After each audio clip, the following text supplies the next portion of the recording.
Good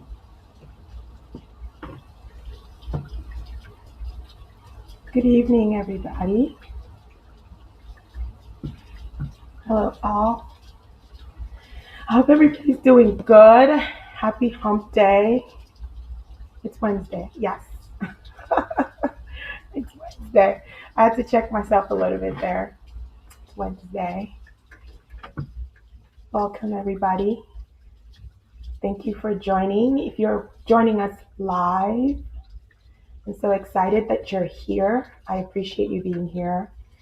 And I hope you find your time with me for this little weekly chat very useful. Um, for anyone who's here, I always worry about sound. So if you could let me know that I could be heard, that would be awesome. Whenever you jump on here and join us, that would be great. I wanted to, so okay, I have to slow down. I am starting on time, but I have to kind of slow down with the punctuality situation because I received feedback.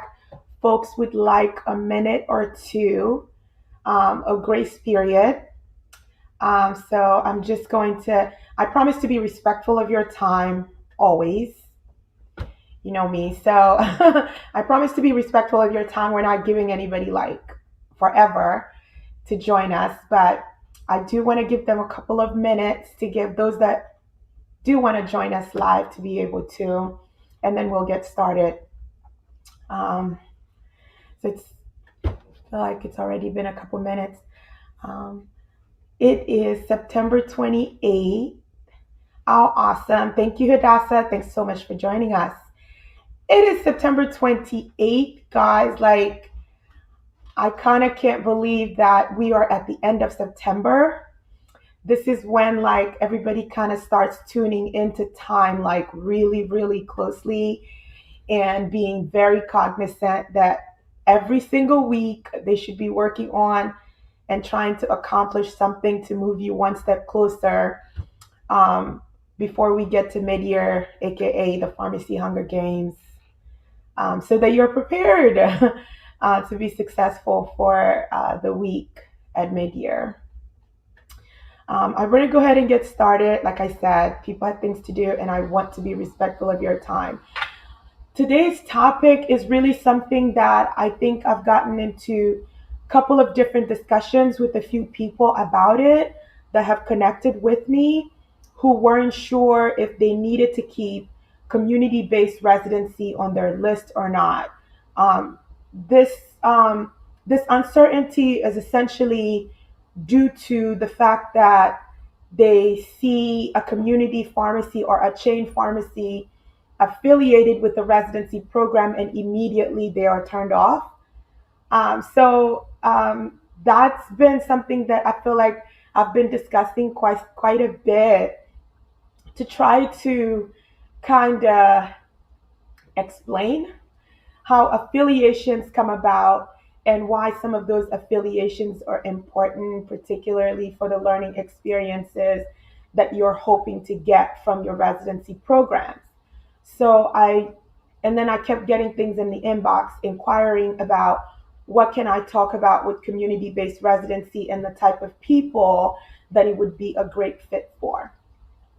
So I wanted to kind of talk a little bit about that. And you guys know, like, these are like our quick and dirty discussions, little weekly check-ins. We're not going to get into like nitty gritty here, but my inbox is always open to take your questions. So don't hesitate to hit me up to get into anything in detail that you want to talk about. Community-based residency programs. Welcome, everybody. First of all, if you're watching this on replay, thank you so much for watching it on replay. Do like and share with your network and your colleagues or your students or anyone you think that could benefit from what we're talking about here. And if they're interested in discussing it further, reach out to me. Community-based residencies are fairly new. Like when we think about what residency programs from a structural standpoint and a design standpoint, community-based residencies are newcomers on the scene. Pharmacy practice and clinical pharmacy residencies, That's what's been the thing. So it's been that you either want to do a fellowship or you want to do a residency. And in most people's mind, wanting to do that residency essentially is just you're going to go train in a major hospital or a community teaching hospital to learn to build and develop your skills in caring for patients in different patient care areas, right? Community based residencies really kind of come about, and its growth has been a direct result of the wonderful work that's been going on by pharmacists demonstrating their values and their ability to advance community health and their ability to be these essential pieces of the puzzle in being a part of patients' long-term health journey, not just the patient's acute crisis phase, like acute health crisis phase. So when we think about inpatient care, the patients are usually not in the hospital for weeks and weeks and weeks at a time. Like prior to COVID, we were kind of accustomed to people being hospitalized for a few days at the most, depending on the severity of their illness or their syndrome. But nobody kind of stayed in the hospital for 20, 30 days, like these long extended stays. Even if that's the case, even if a patient is hospitalized for a month, that's 1 month out of a lifetime of who they are and the life that they're going to lead after they leave the hospital. And so a lot of work's been going on to demonstrate that recovery, true healing, really starts to take place and take shape after the patient leaves the hospital, when they go home. So when they go home, that patient's ability to be in contact with somebody who's going to assess their understanding of their disease state, who's going to assess their understanding of their medication therapy changes, initiations, discontinuation, adjustment and behaviors, lifestyle modification.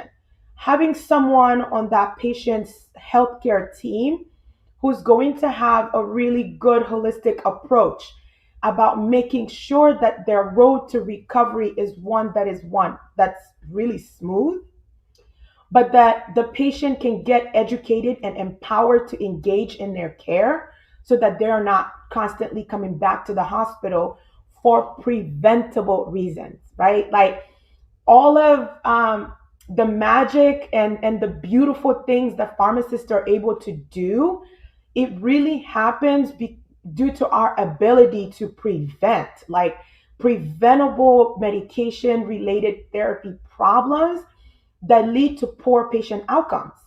And readmission is a poor patient outcome. So yes, hospitals are interested in the whole readmission thing, but this realization and this need for qualified and highly trained individuals who want to be involved in the patient's long-term healthcare journey. This is where community-based residency sweet spots have really started to take shape. um, People interested in, like right off the bat, people interested in AmCare, people interested in academia, because a lot of community-based residencies have many partnerships with schools and colleges of pharmacy. And so these candidates, like as a prospective candidate, we keep coming back to this, we keep coming back to this clarity of purpose thing, right? Why are you doing this and what is it that you want to accomplish? Until this is clear to you, you're still twisting in the wind, my friend. You have to really make sure you understand why you're pursuing a residency, right? That's what's going to help you figure out if community-based residency is something you should really give some serious thought to and keep on your list as a possibility to explore. And so essentially, they have core competencies, right? um, they have core competencies that they are required and that they have to meet per their accreditation responsibilities and stuff. And these core competencies areas are not different, just like the clinical or pharmacy practice residency programs have that same requirement, right? So patient care, leadership and management, teaching and education, advancing community health, like teaching you how to develop innovative clinical services and innovative clinical practices, how to develop them, how to implement them, and then how do you develop sustainability plan? How does this program grow beyond just 2 days a week service to three, then to five, to becoming a 7 days a week program? Uh, and so people interested in, yes, advancing community practice, advancing community health, being a part of patients' long-term health journeys, but also interested in learning the business of pharmacy. These could all be things that make community pharmacies a good fit for you.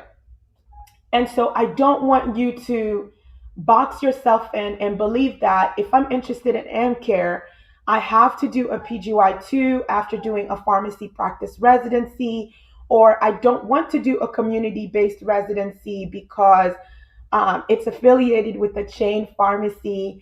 And you've heard a lot of horror stories about chain pharmacies. Um, one of Awesome. Hey guys, I'm so excited. Okay, there's an RPD that's popped up in the and RPD has entered the conversation, guys. I'm so excited. Thank you so much for being here. And please feel free to jump in and fill in the gap anywhere. Uh, and so the biggest thing that I really wanted all of you watching this or joining me today to get from this is that you don't want to cross community based residencies off your list because you have fear or anxiety about their affiliation. Information is really and truly power. I want to encourage you to engage with these community residency programs and ask them questions about what it is that they offer, ask them about the accreditation status, ask them about opportunities for electives. Tell them what your goals are. I truly believe that programs are out there. They're looking for the perfect fit, just like you're looking for a program that's going to help advance your professional and personal goals. And so I really believe in the power of transparency when you establish contact with programs and telling them what you're hoping to accomplish and you're hoping to gain, and whether or not their program is going to be able to meet those needs for you is very, very important, because that's kind of how you also end up kind of showing up every day to the program in your most authentic and real self. Then you're open to learning new things. You're open to opening your mind to new opportunities. So I just I was getting a little freaked out that many of you that were reaching out were just kind of like, I don't know, I don't want to do a community residency, um, because it's like I don't want to do anything with the community residency because they're affiliated with such and such program. I want to read some of these comments that are coming across because I think they're really, really helpful. Or any such residency already? Yes. So, Dr. Pearson's back. Hi. Thank you so much for joining us this afternoon. And so, Dr. Pearson's question, yes, there is a directory. I know that in the past, a lot of students that I've worked with have used pharmacist.com, like the ASHP, not ASHP, the APHA website. Um, to my understanding, accreditation currently is taking place through APHA and ASHP, which is one question that I would actually encourage you to ask the programs as you're sorting them out or you're filtering through to decide whether or not you want to pursue a program. Those are the two places right now. Um, and then another question or that's come up is, and it's that learning the business that sinks most programs. Yeah. I would love to hear more about that, Dr. Pearson. What are your thoughts on that? Like, how does that contribute to sinking most programs? I think that it could be really good perspective for anyone that's tuning in right now, to just learn more about what you're saying there. And such programs in a major teaching institution that also have substantial outpatient component, absolutely. And so what we have seen in recent years is that we are seeing large academic medical centers that are establishing community-based residencies because of their huge push and huge drive to expand their outpatient and chronic disease management patient care services. And so, again, like I said, so I'm in Maryland. I know University of Maryland and Hopkins.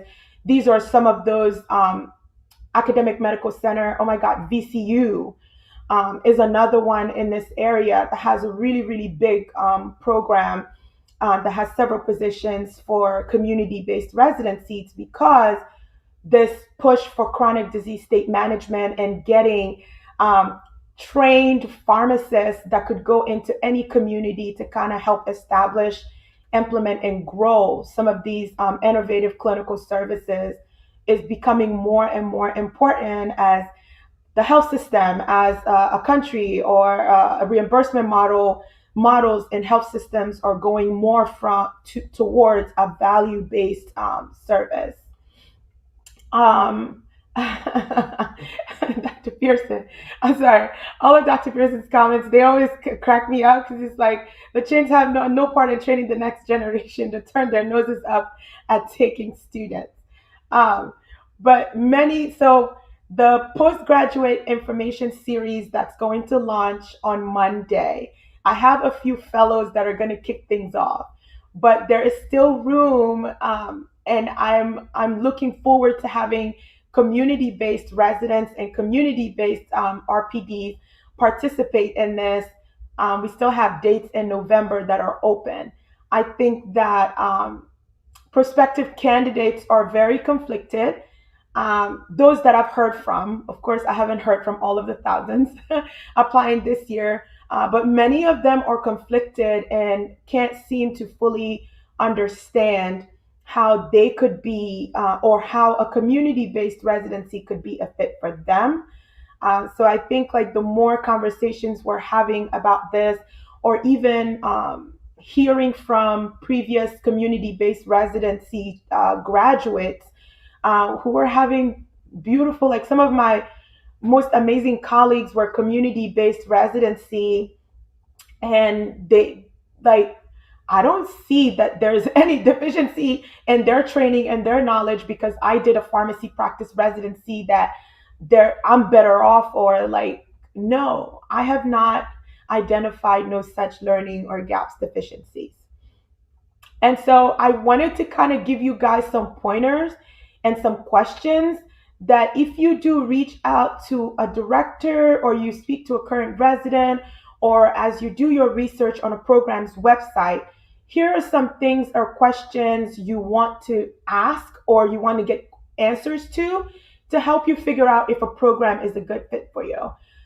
We talked about accreditation a little bit already. I think it's important to be able to clearly get that answered, to know what a program's accreditation status is, um, the number of practice sites. The reason why I think knowing the number of practice sites for any given residency program is because it gives you an idea about the potential variety and learning opportunities that could exist with that program, right? The more, this is true for any program, this isn't just for community based, even for pharmacy practice residencies.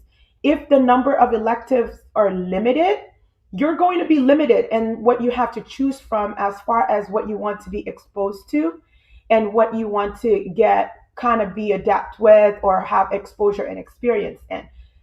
Community-based residencies are no different to that rule.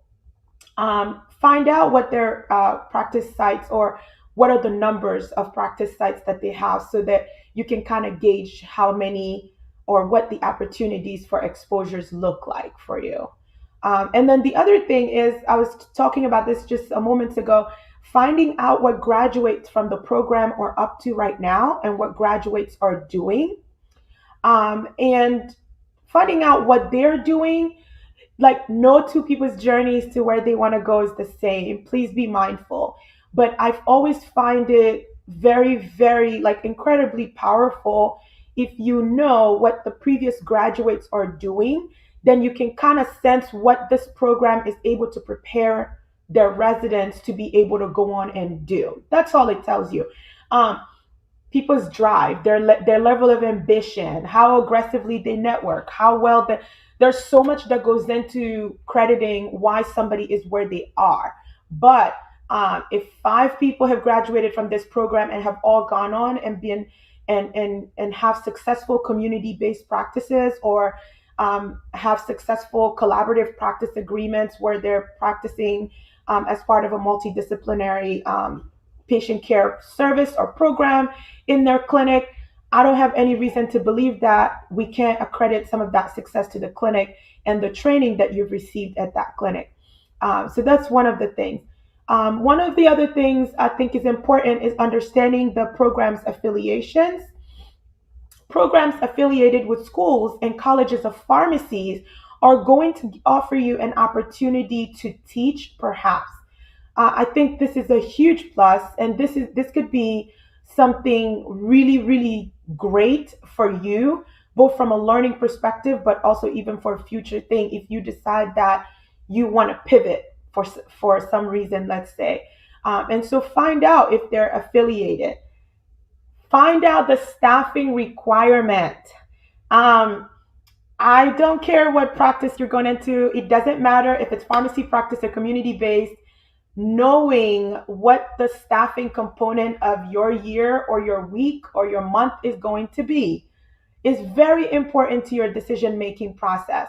I think that staffing is still a very important and integral learning experience for any pharmacist. Like, your ability to learn how to staff and staff effectively goes to the heart of your case of the type of leader you're going to be. Your ability to multitask, communicate effectively, work, function as a member of an integral, as being an integral member of a team, all these different things. It teaches you a lot. But you want to know what that requirement is. Staffing is not a stress free part of residency. It can be incredibly stressful, and it could take some people a little bit of time to gain their footing in the staffing world. And so preparing yourself for that, I don't think is a bad idea at all. I think it's important to know whether or not you'd be allowed to moonlight as a community based residency in any program. Will you be allowed to work part time for X or X company? Or if you're affiliated with a certain company, does that bar you from moonlighting with other chain communities? I think that this all goes to the heart of making a well informed decision. Um, and I want to encourage you to just like, I just think that like when people are applying, everybody believes that they can do anything for a year, right? I can do anything for a year. I just really want to do a residency. I'm like, okay, cool. But 12 months could seem like a lifetime if you end up somewhere that is not a fit for you and a fit for where you're trying to do and go next, right?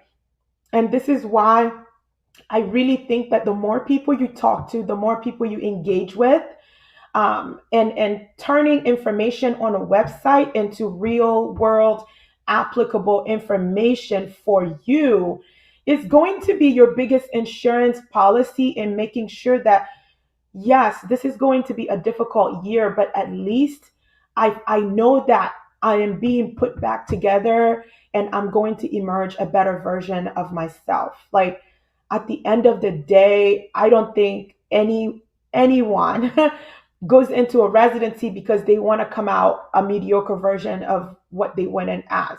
We're all in it because we feel like, one, our patients deserve a better version of ourselves, and our patients deserve a higher level of care. Um, and so looking for a program that's going to give you that, there's nothing selfish about that. In fact, it's very smart. Uh, so let me see. I want to, like, the comments are blowing up, guys, and I want to see, because I have quite a few people here that have a lot that they're saying. Thomas, um, physical and its revenue streams. Yes, all this is so true. Again, why I am pro residency. Again, why I am pro residency. And yes, not everybody is a fit for residency, but I believe that what residency does is it helps and gives you an opportunity to not just be tuned in to factual statements like this. But the future of healthcare is going to be value, like the value that we're bringing to our patients' health, and our systems that we work for. This takes skills. This takes training. That somebody who's been doing this a little longer than you has to kind of pass that on. Veteran kind of, how can someone who identifies with the goal of community-based residency get the experience and develop if they get offered a residency? I am not sure I understand your question, veteran. Who identifies with the goal based residencies get the experience and development if they get offered a residency. I think what you're asking is, what are some things that you can do in residency to maximize your learning experiences, perhaps? And if I don't answer your question thoroughly because I don't understand it, veteran, please inbox me. Um, but I think that how you maximize any experience is is the same. How you maximize a learning experience as a fellow, a resident, pharmacy practice community is by staying open, but also being clear about your goals, right? It's okay to have goals and say that I'm going to be the next best this thing, but also allowing yourself to be open and getting exposed to different things. That's literally the best thing about residency year. The fact that there are going to be so many doors that are open all at the same time. And all you have to do is to just open yourself up to the opportunity to wanting to learn a little bit about each of these until you discover what you are passionate about. And I truly think that residency is like unmatched in doing this for you, in those 12 months. The gray areas and perceptions that need to be corrected or ironed out is the difference between community pharmacy practice and retail chain pharmacy. We want to practice community pharmacy, not retail chain. Absolutely, absolutely, Jide. I agree. And I think also a lot of prospective candidates, in addition to just saying community based residencies, many of the students or prospective candidates that I've spoken to, they actually don't believe that they'll gain clinical knowledge. And so I have to tell them that you get all of the clinical knowledge with chronic disease state management, heart failure, COPD, diabetes, hypertension. I mean, we've got pharmacists that are running full cardiometabolic disorder clinics, as AmCare providers, right? And so community based residency is an excellent step one towards being able to get into such a thing. But yeah, I totally agree. Um, and then there are more comments. It's safe bet. Yes, residency programs have lost their accreditation by using their residents as extra body. This is so true. Um, as a resident, you are not there as overflow or on call. Like, that's not why you're there. And this is the other reason why accreditation is important, because the accreditation standards are clear about what your role for for those 12 months are. Programs absolutely have a responsibility to adhere to that. And so using you to fill in staffing holes because there's nobody to cover, that's a no-no. That's a no-no. That's a no-go. I've got Joelle asking, is community-based later to chain only, or can students who are interested in independent consider? Yes, you can. Joelle, simple point blank answer to that is yes, you can. And so this, I was saying about this a little bit, that community-based residencies, in addition to teaching you how to care for the patient, they also teach you the business. Like the leadership and management is a core measure of community-based residency. And one of their four core measures, leadership and management is one of them. And so you have an opportunity to get this balanced experience of both the clinical knowledge and what you need to be a fabulous pharmacist, and caring for your patients and showing up for them and doing the good work. But also, how do you handle the business of doing that and moving your practice forward, and establishing a sustainable business model for your practice? They also help you build that. And so you can kind of ask and inquire about all that. Um, Dr. Pearson, kind of one residency, 3 to 5 years of regular job experience. Absolutely. And when you're going through that year, you'll realize why it's equal to 3 to 5. When you look at all of the things that are due that you need to submit, you're like, oh my God. Um, you will find that retail chains will run away from offering residencies. I'm sorry. I just find Dr. Pierce's straight to the fact approach is so funny, but he's not wrong. He's not wrong. Um, these programs that are offering these residencies, I have to say, they truly, truly have a genuine interest in investing in you, um, and turning you into a community health provider. Um, a lot of people that go into community health, these residencies, or pick this route, they want to become really, really good providers and go back to medically underserved and medically underrepresented area and fill the care gap that exists in some of these impoverished communities. We are going beyond the days of filling prescriptions, guys. Like, I'm pro residency. I am pro people. But I just think that the opportunity in 12 months of investment and how that's able to move you forward, and how you in turn can come back to a community and move the health of that community forward, it makes it so, so, so worth it. I am pro this, and I really, really support anyone who is unsure, but wants to talk about it a little bit more. I'm here, we can have a conversation. But I really want to encourage you to tune into the postgraduate info series that is coming up soon. On 10/3, we have 2 fellows. I think I have on the first week, which is the week of 10/3, I have 4 fellows and one PGY2 ambulatory care resident. And then the weeks following that, we kind of get a bit of a mixture. We opened up with the fellows because the Rutgers application cycle, it's my understanding that it has opened. So I know that they are out here, and people are interested in talking to the Rutgers fellows. And on Monday, no, excuse me, on Tuesday, my guest, Jumoke, is a Rutgers fellow, and I'm so excited that she's going to be joining us to talk about her experiences so far, in case she can help kind of steer anybody who's unsure to just take that leap of faith. I cannot thank you guys enough for the interactive session tonight. We do this once a week, guys. So if it was your first time joining us, look out for next week's event that's going to be set. Um, we kick off the info series next week. So I hope you tune in to really hear from these extraordinary women. Next week is all women, guys. The marathon has begun. Yes, ma'am. Joelle, you are absolutely correct. The marathon has officially begun. We are in it. And I'm so excited for you guys to hear directly from all these women. Um, they are they're such impressive women, and I'm very excited to talk to them starting on Monday evening at 6 p.m.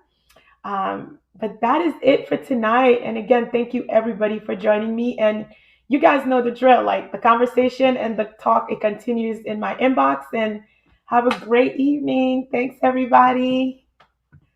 Thank you all.